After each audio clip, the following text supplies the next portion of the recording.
दोस्तों जय Hind. Previous year GK जी इसका करते करते हम यहाँ तक आ गए। ठीक है, तो बढ़ते हैं सीधा। ये 30 जनवरी 2023 का है, फर्स्ट शिफ्ट का है। ठीक है, प्रीवियस ईयर के साथ साथ हम प्रीवियस ईयर से रिलेटेड जो प्रश्न पूछता है उससे रिलेटेड वीडियोस भी करते हैं। जैसे कि मान लेते हैं कि अगर पूछा आपको शास्त्रीय नृत्य से, है ना, या फिर मान लेते हैं वायुमंडल, ये वायुमंडल और ओजोन मंडल, है ना, ये किस परत में है, ये सब पूछा तो ये परत हम एक बार कर लिए, है ना। सचिव से संबंधित प्रश्न पूछा तो महत्वपूर्ण जो सचिव है वो कर लिए, है ना। तो और भी इससे प्रश्न, जैसे अभी स्टेडियम, कौन सा स्टेडियम किस खेल के लिए है, या कौन सा स्टेडियम कहाँ पे, किस राज्य में, किस जगह पर स्थित है, इससे रिलेटेड प्रश्न पूछ लिया तो ये कर लेते हैं हम। ठीक है, चलो फटाफट हम आगे बढ़ते हैं बिना समय गंवाए।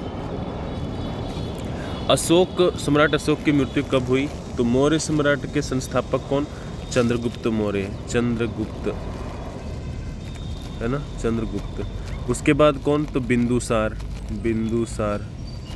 ठीक है। और बिंदुसार के बेटे थे अशोक। ठीक है, याद रखिएगा। और अशोक जो है उनका अलग अलग नाम भी था, जैसे क्या है, देव नाम पिया, है ना, देव नाम प्रिय, मतलब देवताओं के प्रिय, देव नाम प्रिय। ठीक, याद रखिएगा। मौर्य वंश के संस्थापक कौन? चंद्रगुप्त मौर्य। एक खास बात पूछता रहता है कलिंग युद्ध के बारे में। 261 बीसी में लड़ा गया और इसके बाद हृदय परिवर्तन हुआ और अशोक सम्राट जो है वो युद्ध लड़ना छोड़ दिए। ठीक है,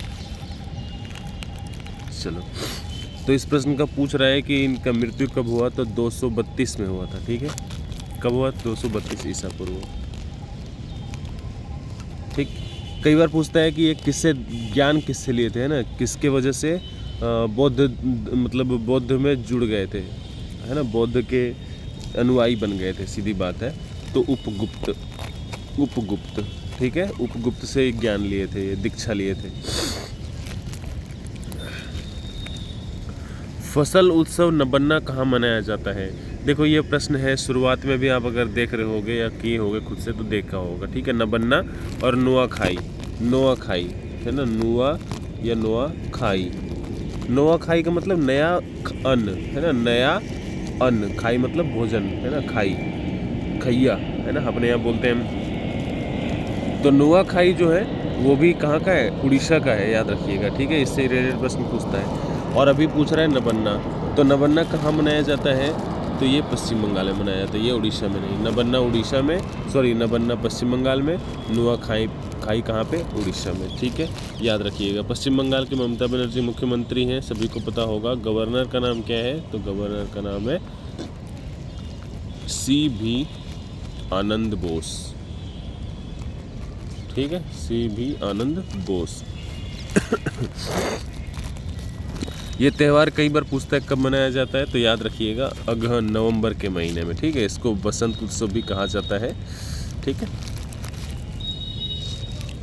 1 अगस्त 2022 से प्रभावी भारतीय कृषि अनुसंधान परिषद ICAR का नाम तो सुने होंगे, है ना। ICAMR का भी नाम सुने होंगे। अगर अभी नहीं भी सुने होंगे तो आपको कोरोना के समय अगर आप याद करिएगा तो ICAMR के नाम तो ज़रूर सुने होंगे ना। ICMR medical, Indian council for medical research. ठीक है, और Indian council for agriculture research. Medical research जो है भारत की सर्वोच्च संस्था है चिकित्सा के क्षेत्र में, और ICAR एग्रीकल्चर, कृषि के क्षेत्र में सबसे सर्वोच्च संस्था है। कौन? ICAR। ठीक है, तो पूछ रहा है इसके सचिव कौन है? तो इसके सचिव जो हैं वो है हिमांशु पाठक, अभी भी यही है। ठीक है, हिमांशु पाठक। और ICMR की बात करें तो याद रखिएगा डॉक्टर राजीव बहल। ठीक है, राजीव बहल, डॉक्टर राजीव बहल। कौन? ICMR। ठीक, डॉक्टर राजीव बहल। अच्छा, अभी कृषि की बात है तो कृषि मंत्री कौन है? विदिशा से आते हैं, आपको लिखना है। ठीक है, जीव मिल्खा सिंह 1998 में यूरोपीय दौरे में शामिल होने वाले भारत के पहले खिलाड़ी बने। देखो ये मिल्खा सिंह नहीं है, वो एथलेटिक्स से संबंधित है, एथलेटिक्स से रन दौड़ते थे, है ना। लेकिन ये जीव मिल्खा सिंह जो है ना वो क्या है, गोल्फर है, गोल्फ खेलते हैं, ठीक है, गोल्फ खेलते हैं। तो जीव मिल्खा सिंह 1998 में भारतीय यूरोपीय दौरे में शामिल होने वाले भारत के पहले खिलाड़ी कौन बने थे, ठीक है। उन्होंने जीता था क्या, तो यूरोपीय दौरे में 4 खिताब, ये भी सही है। जापान गोल्फ दौरे में, गोल्फ का नाम आ गया ना, गोल्फ दौरे में कितने, 4 खिताब, और एशियाई दौरे में भी 6 खिताब, ठीक है। ये तीनों सही है और इस प्रश्न का ये सही है, ठीक। इनको 2007 में, है ना, 2007 में पद्मश्री से सम्मानित किया गया था, ठीक है, जीव मिल्खा सिंह। भरतनाट्यम के लिए 2009 में पद्म भूषण जीतने वाली जोड़ी कौन है। देखो 2009 में भरतनाट्यम, तो हम क्या करेंगे, बाकियों को थोड़ा देख लेते हैं। जैसे महबूब सुभानी और काली साबी महबूब, ये जो है वो नाद स्वरम से जुड़े हुए हैं। संगीत तो है लेकिन ये एक्चुअली क्या है, म्यूज़िक वाला जो बजाते हैं ना, नाद स्वरम, ठीक है, नाद स्वरम से जुड़े हुए हैं, ठीक। कृष्णा एल्ला और सुचित्रा एल्ला के बारे में कई बार हम बात कर चुके हैं। ये भारत बायोटेक से जुड़े हुए हैं। भारत बायोटेक का नाम सुने होंगे, कोरोना का जो वैक्सीन बनाया है ना। उसके बाद ये जो है केवी संपत कुमार और विदुषु KS लक्ष्मी, ये IAS हैं, ठीक है, ठीक। बचा कौन, तो ये है वन्नादिल पुड़िया विटिल धनंजयन और शांता वनंजयन, ठीक है। तो इनको मिला है भरतनाट्यम का सम्मान, ठीक है, याद रखिएगा, पद्म भूषण, ठीक।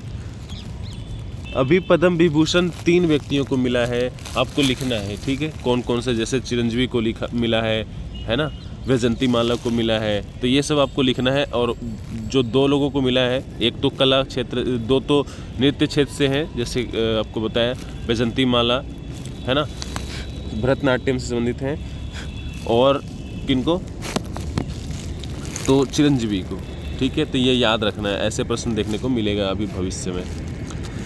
ODOP 1 डिस्ट्रिक्ट 1 उत्पाद, ठीक है ना, का लक्ष्य इनपुट प्रापन, सामान्य सेवाओं के लाभ उठाने और उत्पादों के विपणन के संबंध में बड़े पैमाने पर क्या इसका ये है,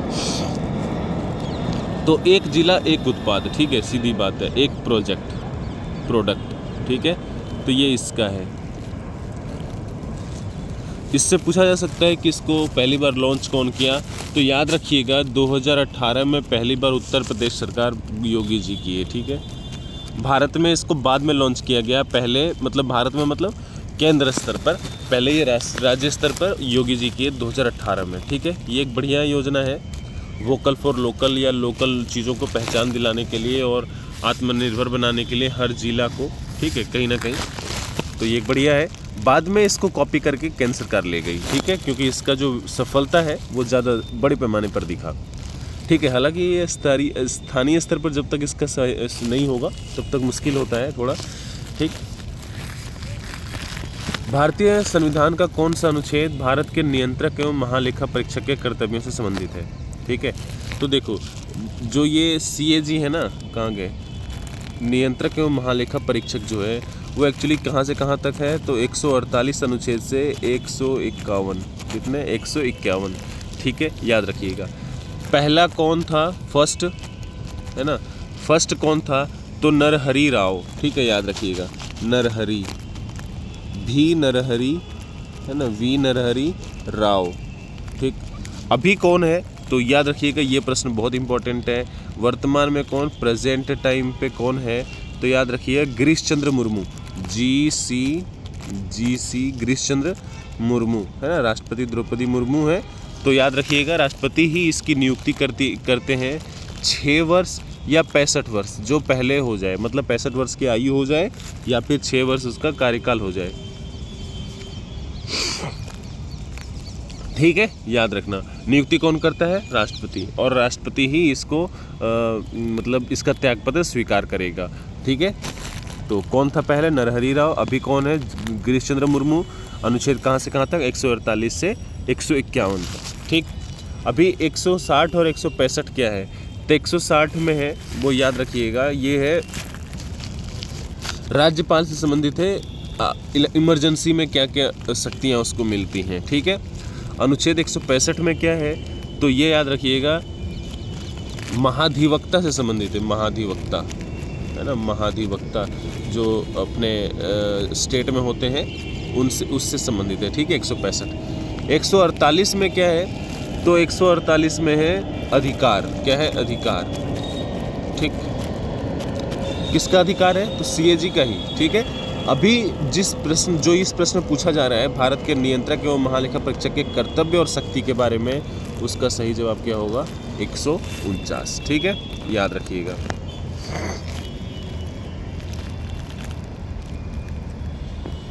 और ये राज्य और केंद्र सरकार दोनों के पैसों का ध्यान रखते हैं, कौन, सीएजी, याद रखिएगा। वैज्ञानिक सोच और मानवतावाद को विकसित करना है, ये क्या है, तो एक राजनीति निर्देशक सिद्धांत नहीं, इसका ये कितने में आता है, तो भाग 4 में, और अनुच्छेद की बात करें तो 36 से 51, ठीक है। मूल कर्तव्य, एक्चुअली इसका सही जवाब यही होगा, वैज्ञानिक सोच और मानवतावाद को विकसित करेगी सरकार, उसको कहते हैं मूल कर्तव्य में है ये। और इसको कब जोड़ा गया, क्या क्या है इसमें, मूल कर्तव्य टोटल 11 है, कब कौन सा जोड़ा गया, कौन से समिति के आधार पे जोड़ा गया, प्रधानमंत्री कौन, इससे रिलेटेड वीडियो मिल जाएगा। आपको कुछ नहीं करना, आपको ये प्लेलिस्ट में जाना है और प्रीवियस ईयर रिलेटेड में जाके और देखना है वीडियो, ठीक है। मूल अधिकार, अच्छा मूल कर्तव्य किस में है, तो भाग 4 का क में, ठीक है, याद रखिएगा, और अनुच्छेद 51 के क में, ठीक। मूल अधिकार किस में है, तो मूल अधिकार जो है अनुच्छेद 12 से 35 में है, और अनुच्छेद भाग किस में है, तो भाग 3, ठीक है, याद रखिएगा। और इस प्रश्न का सही जवाब मूल कर्तव्य है। निम्न में से कौन सा मार्शल नृत्य उत्तराखंड से संबंधित है, देखो,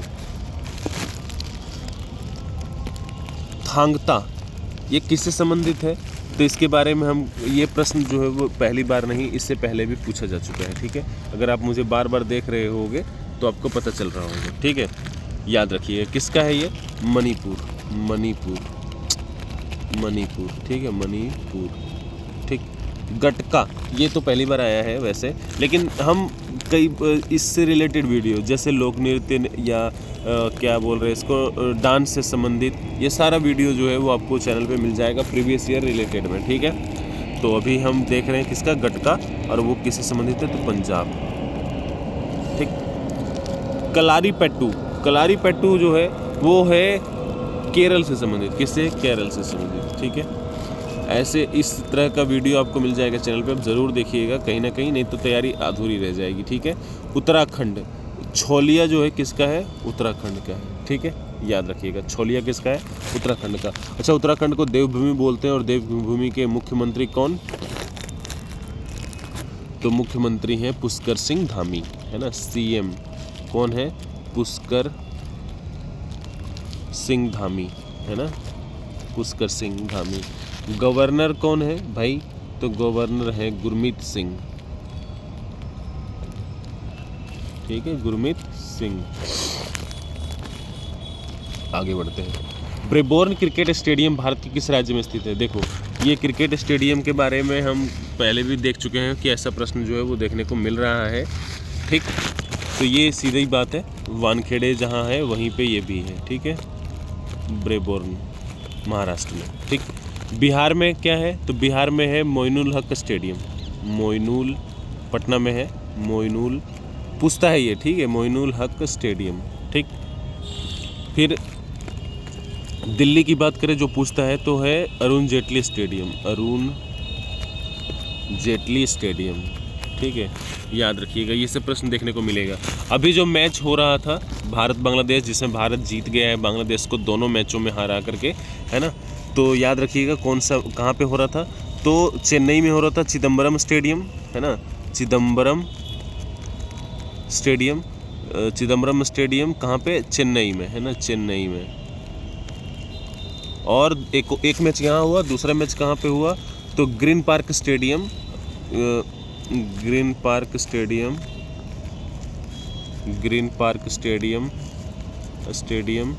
कहाँ पे? कानपुर में, ठीक है, उत्तर प्रदेश। पहला कहाँ पे हुआ? चेन्नई में। अभी यहाँ कहाँ हुआ? तो कानपुर में, ठीक है। बाकी अगले 1-2 दिन के अंदर स्टेडियम से रिलेटेड वीडियोस हम ले आएंगे, ठीक है। निम्न में से कौन अगस्त 2022 में भारत के 49वें मुख्य न्यायाधीश बने? देखो, अभी जो मुख्य न्यायाधीश है ना, जब ये बना प्रश्न तब ये भाई साहब थे, अभी चेंज हो गए हैं, ठीक है। डी.वाई. चंद्रचूड़,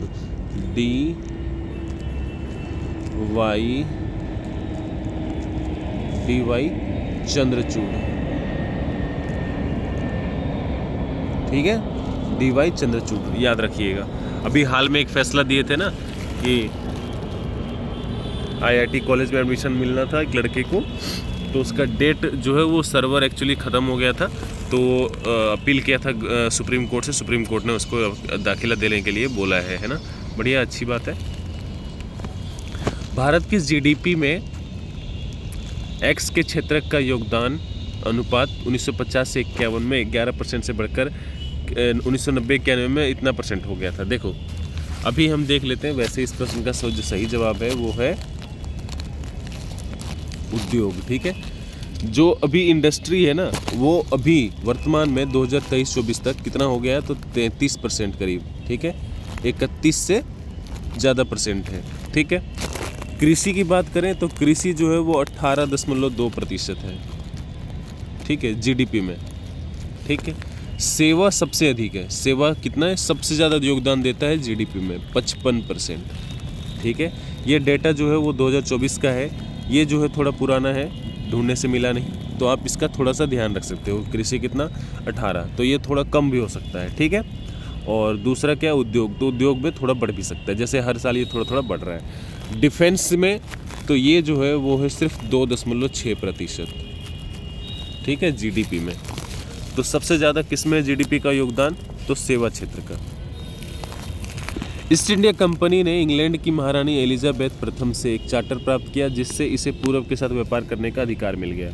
तो ये कौन सा था पूरब की तरफ व्यापार करने का चार्टर? कब मिला इसको? तो वो है 1600 में। कब मिला? 1600, ठीक है, याद रखना।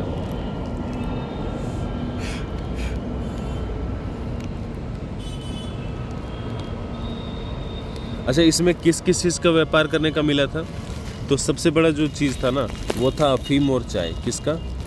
अफीम और चाय। बाकी कपड़ा ये सब देते थे, कपड़ा है ना, डाई, नमक, ठीक है, सोरा, बारूद, ठीक है, अफीम और चाय, ठीक है। बाकी भी देते थे जैसे कपड़ा, कपास, ठीक है, और क्या?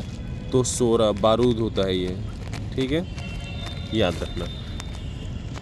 1600 में।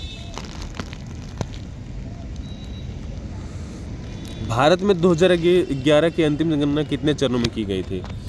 तो जनगणना आयुक्त अभी कौन है? अंतिम जनगणना 2011 में हुई है, और अभी जनगणना आयुक्त कौन है? तो विवेक जोशी। कौन है? विवेक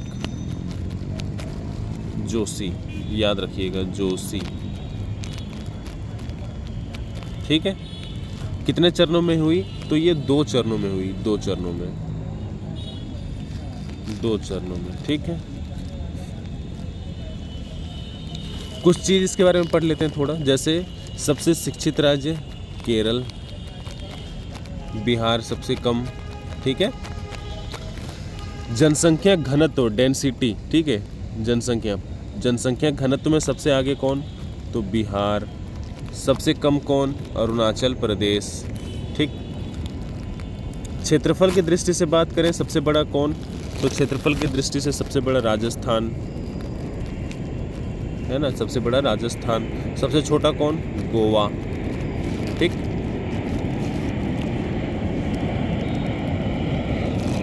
सबसे ज़्यादा जो शहरी आबादी है, शहरी आबादी, वो कहाँ पे है? तो गोवा। शहरी आबादी सबसे ज़्यादा, ठीक है, अर्बन पॉपुलेशन, याद रखना, ठीक। नवंबर 2022 तक नीति आयोग के अध्यक्ष कौन थे? देखो, नीति आयोग और योजना आयोग को रिप्लेस कब किया? तो 2015 को रिप्लेस किया। ठीक है, 12वीं पंचवर्षीय योजना चल रहा था और उसको ख़त्म कर दिया। कब से कब तक था? तो 2012 से 17 तक था और 15 में ही ख़त्म कर दिए। ठीक है, याद रखिएगा। इससे रिलेटेड वीडियो मिल जाएगा, जैसे 1 से लेके कितना योजना तक है, उसके बाद कौन कौन सा उद्देश्य था उसका। ठीक है, फिर किस मॉडल पे आधारित था, कितना लक्ष्य था, विकास दर कितना हासिल किया गया, कौन प्रधानमंत्री थे, प्रमुख घटनाएं। ठीक है, वीडियो मिल जाएगा, आप जाके प्रीवियस से रिलेटेड में ज़रूर देखिएगा। इस प्रश्न का सही जवाब क्या होगा? नरेंद्र मोदी। जब से बना है 2014 में, है ना, प्रधानमंत्री मोदी जी आए, और नीति आयोग के या योजना आयोग के अध्यक्ष जो होते हैं वो प्रधानमंत्री ही होते हैं। ठीक है, तो अभी तक मोदी जी ही हैं। अब थोड़ा करंट में आ जाते हैं ना।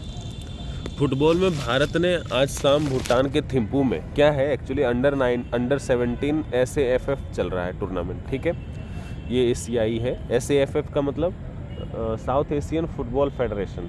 ठीक है, तो ये कहाँ चल रहा था? भूटान में, भूटान के थिम्पू में। ठीक है, याद रखिएगा। तो हम वहाँ पे जीत गए हैं, किसको हरा के? तो बांग्लादेश को हरा के। ठीक है, 2-0 से जीत गए हैं, याद रखिएगा। हम जीते हैं अंडर 17 SAFF। ठीक। अच्छा, भारत में फुटबॉल महासंघ के अध्यक्ष कौन है? तो याद रखना, कल्याण चौबे। और इसके जो मंत्रालय है, युवा मामले और खेल मंत्री कौन है? तो मनसुख मंडाविया। दिग्गज अभिनेता मिथुन चक्रवर्ती को क्या है, अभी अगले महीने मतलब अक्टूबर में ही मिलेगा क्या? दादा साहेब फाल्के पुरस्कार। दादा साहेब फाल्के पुरस्कार फिल्म जगत का सर्वश्रेष्ठ पुरस्कारों में से एक है, नहीं है, यही है। ठीक है, दादा साहेब फाल्के को क्या कहा जाता है? ठीक है, दादा साहेब फाल्के ही भारत में पहली फिल्म बनाए थे। कौन सी फिल्म? तो मूक फिल्म, मतलब चुप, उसमें गाना, मतलब ये नहीं था, क्या बोलते हैं उसको, साउंड नहीं था। ठीक है, मतलब आवाज़ नहीं था, वो व्यक्ति वाला, बाकी म्यूज़िक वगैरह है ना, आप सब देखे भी होंगे शायद। ठीक है, तो उसका नाम क्या था? 1913 में बनाए थे, राजा हरिश्चंद्र। ठीक है, याद रखिएगा। पहली मूक फिल्म थी ये, और पहली बोलती फिल्म तो वही पूछता है, उसका नाम क्या है? आलम आरा। ठीक है, फिलहाल हम यहाँ बात कर रहे हैं। तो ये जो क्या नाम है इनका, दादा साहेब फाल्के, तो इनको, ये जो है पहले टेक्नीशियन है, जो पहले डायरेक्टर हैं, तो इनको फिल्म जगत का जनक कहा जाता है, फिल्म जगत का जनक कहा जाता है भारत का। ठीक है, याद रखिएगा। अच्छा, इस पुरस्कार का शुरुआत कब हुआ? तो 1969 में। ये कहाँ पे दिया जाएगा अभी? तो राष्ट्रपति नई दिल्ली में, राष्ट्रपति भवन में नहीं, विज्ञान भवन में। ठीक है, याद रखिएगा, राष्ट्रपति के द्वारा अक्टूबर में अभी दिया जाना है। 1969 में पहली बार इसकी शुरुआत हुई थी। ठीक है, और याद रखिएगा पहली बार किसको दिया गया था? तो देविका रानी। ठीक है, केंद्रीय बंदरगाह, जहाज रानी और जलमार्ग मंत्री सर्बानंद सोनोवाल। ठीक है, सर्बानंद सोनोवाल जो है वो कौन है? तो केंद्रीय के बंदरगाह, जहाज रानी और जलमार्ग मंत्री हैं। ठीक है, कहाँ से आते हैं ये? तो ये आते हैं असम से। ठीक है, लखीमपुर। ठीक है, लखीमपुर असम से लोकसभा सीट। अब यहाँ पे क्या लिखा है? तो इन्होंने क्या किया है? क्रूज भारत मिशन शुरुआत किया है। ठीक है, कहाँ पे? मुंबई बंदरगाह में, क्रूज भारत मिशन। इससे क्या होगा? तो इन्होंने क्या कहा है, इसका उद्देश्य क्या है? 2029 तक क्रूज यात्रियों की संख्या को दोगुना करके देश के क्रूज पर्यटन उद्योग को बढ़ावा देना है। ठीक है, क्रूज पर्यटन को बढ़ावा देने के लिए, ताकि लोग आए, घूमें, और क्या हो, पर्यटन को बढ़ावा मिले, पैसा आएगा। सीधी बात है, अर्थव्यवस्था, इकोनॉमिकली पैसा लोग खर्च करेंगे तो हम आएंगे, खर्च करेंगे, तो कहीं ना कहीं बेनिफिट मिलेगा। ठीक है, जमैका के प्रधानमंत्री आए हुए हैं भारत में, तो क्या क्या हो रहा है देखते हैं, जिनका नाम क्या है? तो एंड्रयू होलनेस। ठीक है, तो पढ़ेंगे, इसके बाद जमैका के बारे में देखेंगे। भारत और जमैका ने आज डिजिटल सार्वजनिक अवसंरचना, ठीक है, डिजिटल सार्वजनिक अवसंरचना एक समझौता, सांस्कृतिक आदान प्रदान, इस पर समझौता, और खेल के क्षेत्र में समझौता किया है। ठीक है, याद रखिएगा, किस किस क्षेत्र में? तो डिजिटल सार्वजनिक अवसंरचना, सांस्कृतिक, है ना, सांस्कृतिक जो कार्यक्रम है उसके ऊपर, और क्या? तो खेल के ऊपर। ठीक है, आगे पढ़ते हैं। प्रधानमंत्री नरेंद्र मोदी और उनके जमैका के समकक्ष एंड्रियो होलनेस प्रधानमंत्री हैं। ये भी नई दिल्ली में प्रतिनिधि मंडल स्तर के वार्ता के बाद इन समझौतों ज्ञापनों पर आदान प्रदान किया गया। एक संयुक्त प्रेस बयान में प्रधानमंत्री मोदी ने कहा, भारत जमैका के प्रधानमंत्री की यात्रा को विशेष महत्व देता है। ठीक है, आगे बढ़ते हैं और देखते हैं क्या हुआ है। एक्चुअली क्या हुआ है, आगे बढ़ेंगे तो देखेंगे। भारत और जमैका जो मजबूत ऐतिहासिक और सांस्कृतिक संबंधों से बंधे हैं, जमैका के प्रधानमंत्री की यात्रा के साथ अपने द्विपक्षीय संबंधों को और अधिक मजबूत करने के लिए तैयार है। यह यात्रा दोनों देशों के बीच आर्थिक सहयोग को गहरा करेगी तथा प्रमुख क्षेत्रों में सहयोग को बढ़ाएगी। भारत जमैका के विशेष विकास परियोजनाओं को समर्थन करने में सक्रिय भूमिका निभा रहा है। ठीक है, देखो अभी एक इम्पॉर्टेंट चीज़ है। जमैका के किटसन टाउन में एक ग्रामीण विकास परियोजना को 2019 में प्रधानमंत्री नरेंद्र मोदी द्वारा घोषित $1 मिलियन के अनुदान के साथ कार्यान्वित किया जा रहा है। कहाँ पे, तो याद रखिएगा किटसन टाउन में। कब से, तो 2019 में। ठीक है, क्या चीज़ किया जा रहा है, तो प्रधानमंत्री ग्रामीण विकास योजना के तहत $1 मिलियन वहाँ पे निवेश किया गया है। ठीक है, याद रखिएगा, ये प्रश्न है। ठीक है, अच्छा जमैका के बारे में थोड़ा सा जान जाते हैं। तो जमैका के जो मुख्यमंत्री हैं, प्रधानमंत्री हैं, वो तो एंडरसन देख लिए हम। यहाँ पे हम बात करेंगे राजधानी के बारे में, तो किंगस्टन। ठीक है, डॉलर यहाँ की करेंसी है। ठीक है, जमैकियन डॉलर, वो वाला डॉलर नहीं। ठीक है, जमैकियन डॉलर। अच्छा ये देश कहाँ पे है, तो देश है ना वो, ये अमेरिका, नॉर्थ अमेरिका, ये दक्षिण अमेरिका, तो यहाँ पे बीच में है कैरिबियन सी में। ठीक है, और यहीं पे फ्लोरिडा है जो अमेरिका में है। और इसी में अभी एक तूफान आया था ना, हेलन, जिसमें सबसे ज़्यादा नुकसान हुआ फ्लोरिडा का ही, तो ये वहीं पर है अपना जमैका भी। ठीक है, याद रखिएगा। स्वास्थ्य मंत्रालय ने गंभीर रूप से बीमार मरीजों में जीवन रक्षक प्रणाली की शर्तों को रेखांकित करते हुए मसौदा दिशा निर्देश जारी किए। देखो क्या है, स्वास्थ्य मंत्रालय पहले लाइफ सपोर्ट सिस्टम के लिए एक जारी किया था दिशा निर्देश कि जो संभावित नहीं है, जो बच नहीं सकते है ना, बहुत दिन से बीमार हैं, तो अनुच्छेद 21 के तहत मरने की स्वतंत्रता उनको भी है। ठीक है, मतलब सम्मान से जीने का अधिकार में सम्मान से मरने का भी अधिकार है। तो उसी में ये था कि अगर कोई व्यक्ति ठीक नहीं हो सकता है तो उसका लाइफ सपोर्ट सिस्टम ख़त्म करके डॉक्टर उसको धीरे से मतलब मार सकते हैं। सीधी बात है, शब्दों का आप देख लेना कैसे क्या बोलना है। ठीक है, तो उसी का विस्तार है कि किसी का एक्सीडेंट हो जाए, है ना। देखो क्या लिखा है,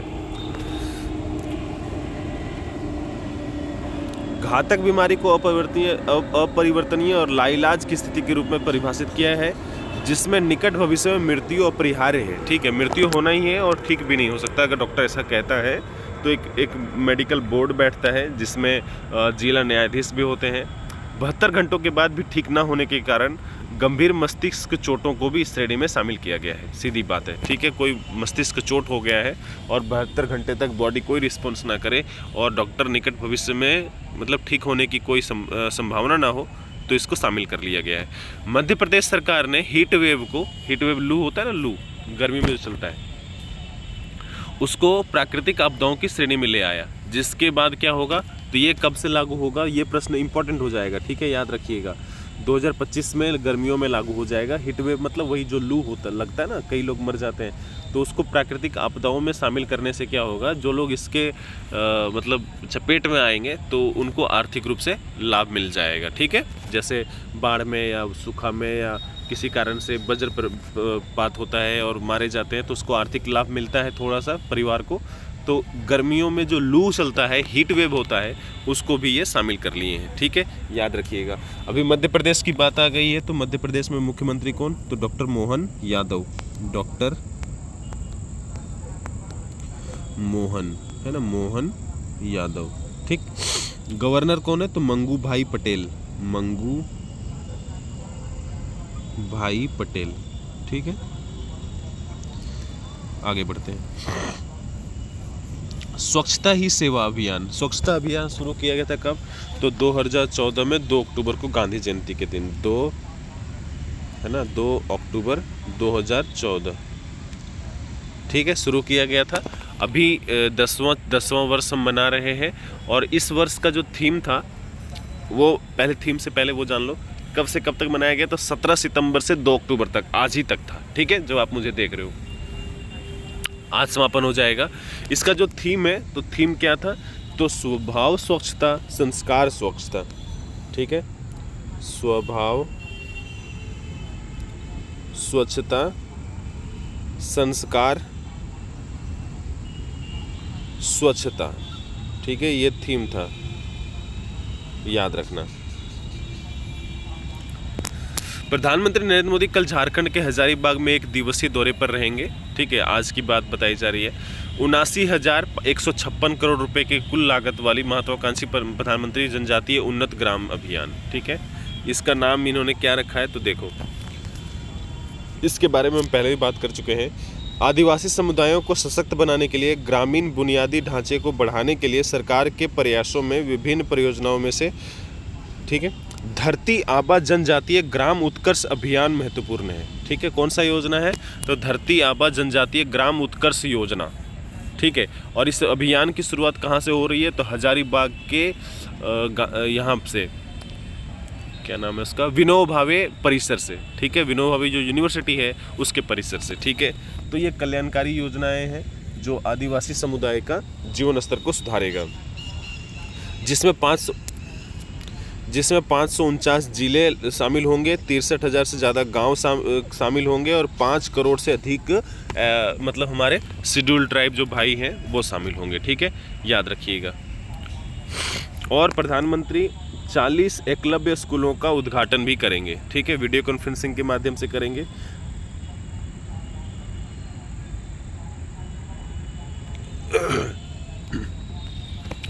भारत में क्रिकेट ने बांग्लादेश के खिलाफ, इसके बारे में हम बात कर चुके हैं। भारत क्रिकेट जो मैच चल रहा था, है ना, उसको हम क्लीन स्वीप में हरा दिए मेहमान टीम को। कहाँ हुआ था, चिदम्बरम स्टेडियम चेन्नई में, और पहला मैच, और दूसरा मैच कहाँ पे हुआ, तो ग्रीन पार्क स्टेडियम कानपुर में, ठीक है।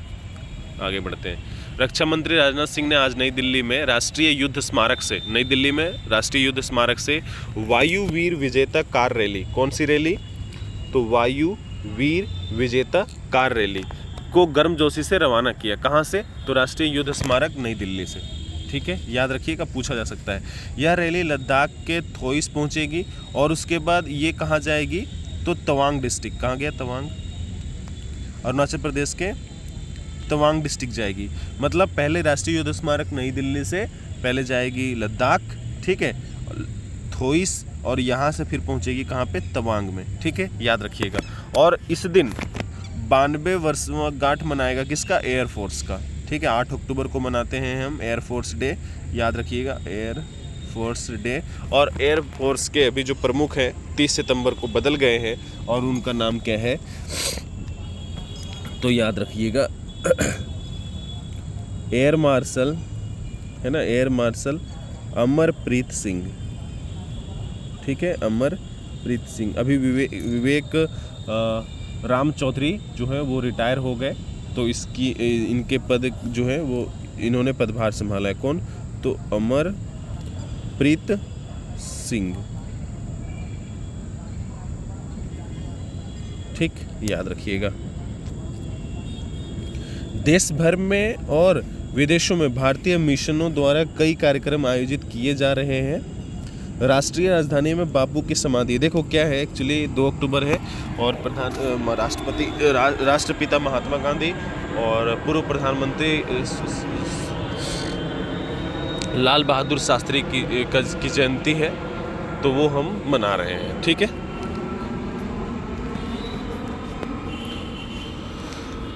यहाँ पे थोड़ा सा खास बात क्या है, गांधी जयंती है ना, गांधी जहाँ पे समाधि स्थल है उसका नाम क्या है, तो राजघाट, क्या नाम है, राजघाट।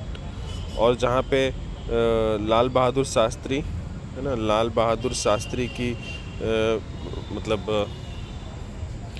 क्या बोलेंगे उसको, राजघाट को क्या बोलते हैं, समाधि स्थल है ना, समाधि स्थल है, तो उस स्थल को क्या बोलते हैं, विजय घाट, विजय घाट।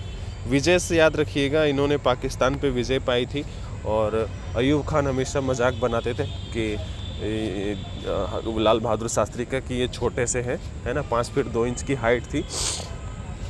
तो हम ऐसे टहलते हुए नई दिल्ली चले जाएंगे, ऐसा बोलता था अयूब खान, ठीक है, 100 टैंकों के साथ। तो जब हम जीते उसके बाद इन्होंने जब देश को संबोधित किया नई दिल्ली से, तो इन्होंने क्या बोला, जब चलने का इरादा रखते हैं वो, तो हमारा भी इरादा थोड़ा हो गया और हम लाहौर टहल कर आ गए।